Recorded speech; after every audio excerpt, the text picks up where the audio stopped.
In the heart of Moldavia, a legend was born. Stefan, later known as Stefan the Great. His origins were clouded in mystery. Son of Bogdan II, himself an illegitimate heir, Stefan's claim to the throne was questioned from the start. His mother's identity remains uncertain, fueling rumors and doubts among his rivals. They called him the illegitimate son of an illegitimate prince, dismissing his right to rule. But what others saw as weakness, Stefan turned into strength. He learned early that titles meant little, only deeds mattered. The Mushat dynasty was a web of ambition and betrayal, brothers against brothers, uncles against nephews. Stefan grew up surrounded by danger, watching power shift with every betrayal. His father's brief reign was a rare moment of stability, quickly shattered. Stefan witnessed firsthand the fragility of power and the necessity of resilience. He was not born with a crown. He had to fight for everything. This struggle forged his character, teaching him to rely on courage and willpower. The uncertainty of his birth became part of his legend, making him a prince of the people, not just the nobility. He was shaped by adversity, not privilege. Stefan's early life was a crucible, preparing him for the battles and challenges ahead. His beginnings did not hold him back. They propelled him forward. He would become a ruler whose legacy no one could question. Moldavia's throne was a prize few could hold, but Stefan's resolve set him apart. His story began in shadows, but he would bring it into the light. The legend of Stefan the Great was just beginning. Stefan's world changed forever when his father was murdered by his own half-brother, Petru Aaron. Overnight, Stefan became an orphan and a fugitive, forced to flee Moldavia with his mother. They found refuge in Transylvania, under the protection of John Hunyadi, a famed warrior and strategist. In exile, Stefan was more than a guest. He became a student of war and politics. He learned the art of leadership, strategy, and survival from the best. Exile was harsh, but it forged his resolve. Stefan vowed to reclaim his birthright, training relentlessly in swordsmanship and statecraft. He memorized the land he'd one day fight for, preparing for his return. His journey led him to his cousin, Vlad the Impaler, another prince shaped by exile and struggle. Together they formed a powerful alliance, united by shared enemies and ambition. Vlad provided Stefan with the soldiers he needed to challenge Petru Aaron. The years in exile were over. Stefan was ready to fight for Moldavia. Every hardship became fuel for his determination. He was no longer a prince in hiding. He was a leader in the making. The lessons of exile would guide him through the storms ahead. Stefan's focus was unbreakable: reclaim Moldavia or die trying. With allies at his side and vengeance in his heart, he prepared for war. The time for return had come. Moldavia's future would be decided by Stefan's courage. In 1457, Stefan returned to Moldavia, leading a loyal army with Vlad the Impaler's support. The people, weary of Petru Aaron's tyranny, rallied to Stefan's cause. His army grew with every step, fueled by hope for justice. The decisive battle near Doljești saw Stefan's disciplined forces rout Aaron's mercenaries. Petru Aaron fled, and the path to the capital was open. Stefan entered Suceava, standing before the boyars and people to claim his right. The crowd acclaimed him as their prince, and the metropolitan anointed him with holy oil. At just 24, Stefan had avenged his father and reclaimed Moldavia. But victory was only the beginning. He moved quickly to secure loyalty, rewarding supporters and punishing traitors. Stefan knew a kingdom needed more than force. It needed justice and trust. His first acts restored order and began strengthening Moldavia's defenses. The throne was his, but the real test of leadership had just begun.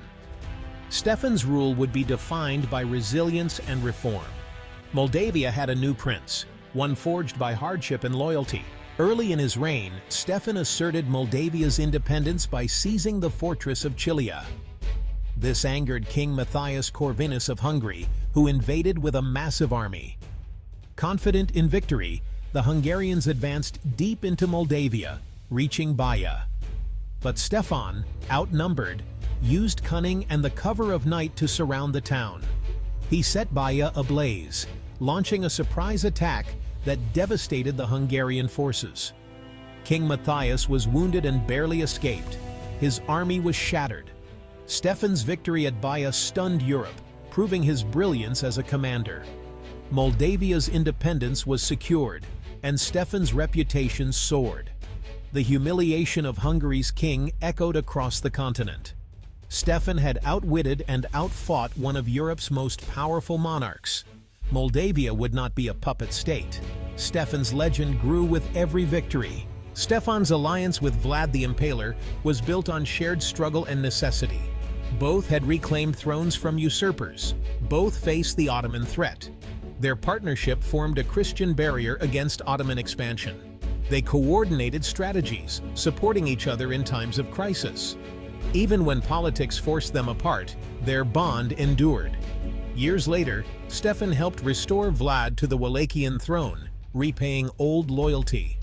Their relationship was a saga of alliance, rivalry, and shared resistance. Together they stood against empires. Their brotherhood shaped the fate of Eastern Europe.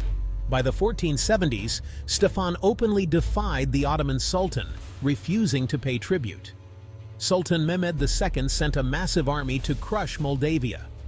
Outnumbered nearly 3-1, Stefan chose the marshy valley near Vaslui for battle. Using fog, diversions, and the terrain, he lured the Ottomans into a trap. His forces attacked from the flanks as the Ottomans became bogged down. The result was a catastrophic defeat for the invaders. Ottoman casualties were immense. Their army was routed. Stefan's victory at Vaslui shocked Europe. The Pope named him Athleta Christi, champion of Christ. He had proven that even the mightiest empire could be turned back. Moldavia's survival inspired hope across Christendom. Stefan's tactical genius became legendary. The tide of Ottoman conquest had been checked. The victory at Vaslui enraged Sultan Mehmed, who invaded Moldavia with an even larger army. Stefan responded with scorched earth tactics, denying the Ottomans supplies and shelter. His smaller force harassed the invaders, avoiding direct battle. At Valea Alba, Stefan made a desperate stand in a wooden redoubt.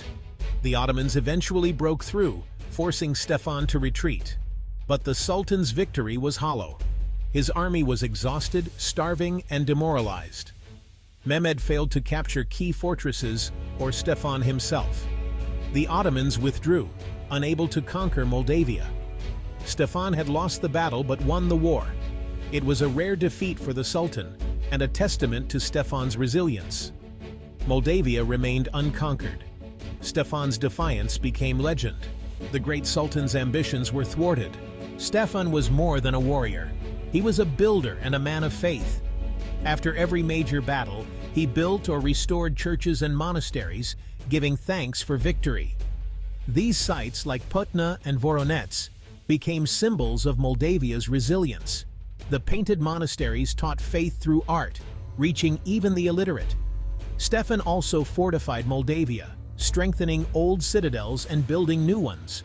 His dual legacy of faith and fortification protected his people. Europe admired his defense of Christendom. The Pope named him Champion of Christ. Stefan's impact was felt in stone and spirit.